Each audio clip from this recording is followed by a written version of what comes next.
Guys ഇന്ന് നമ്മുടെ last day ആണ് ഗൈസ്.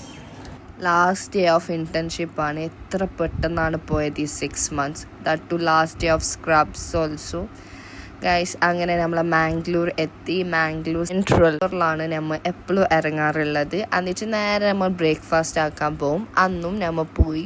എന്നിട്ട് നമുക്ക് പോസ്റ്റിംഗ് ഉണ്ടായത് വെൻലോക്ക് ഹോസ്പിറ്റലിലാണ്. അങ്ങനെ നമ്മൾ ഹോസ്പിറ്റലിലെത്തി. ലാസ്റ്റ് ഡേ ആയിക്കൊണ്ട് കുറച്ച് വീഡിയോസ് ഫോട്ടോസൊക്കെ എടുത്ത് എന്നിട്ട് ഉച്ചയ്ക്ക് നേരെ ഫുഡ് കഴിക്കാൻ വേണ്ടിയിട്ട് നമ്മൾ ഇറങ്ങി.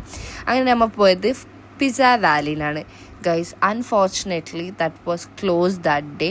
അത് കഴിഞ്ഞിട്ട് നമ്മൾ ബാംബു ഹൗസിൽ പോയി, അതും ക്ലോസ്. അത് കഴിഞ്ഞിട്ട് MFC പോയി, അതും ക്ലോസ്. എന്നിട്ട് അവിടെ ഒരു പുഡിങ് ഉണ്ടായി, അത് തിന്ന് ഗൈസ്. എന്നിട്ട് തിരിച്ച് നമ്മൾ റിട്ടേൺ പോയിട്ട് നമ്മൾ നേരെ പോയത് മന്തി സ്റ്റോറീസിലാണ് ഗൈസ്. പെരി പെരി അൽഫാം കഴിക്കാൻ ലാസ്റ്റായിട്ട് നമ്മൾ ഇറങ്ങിയ സ്ഥലമാണ് മന്തി സ്റ്റോറീസ്. എവിടെയും close. That day was Friday. അതിനെ കൊണ്ടാണ് എല്ലാം ക്ലോസ്. ബട്ട് നമ്മൾ എന്താക്കി, വെയിറ്റ് ആക്കിയിട്ട് അത് തുറക്കോളം വെയിറ്റ് ആക്കിയിട്ട് നമ്മൾ തിന്നും ഗൈസ്. ഫൈനലി നമുക്ക് കിട്ടി. അങ്ങനെ അതും കഴിച്ച് കുറച്ച് ചായയും കുടിച്ച് റിട്ടേൺ നമ്മൾ ഹോസ്പിറ്റലിൽ പോയി. അങ്ങനെ ഇന്റേൺഷിപ്പും കഴിഞ്ഞ് finally I am a physiotherapist. അപ്പോൾ ഓക്കെ, ബൈ.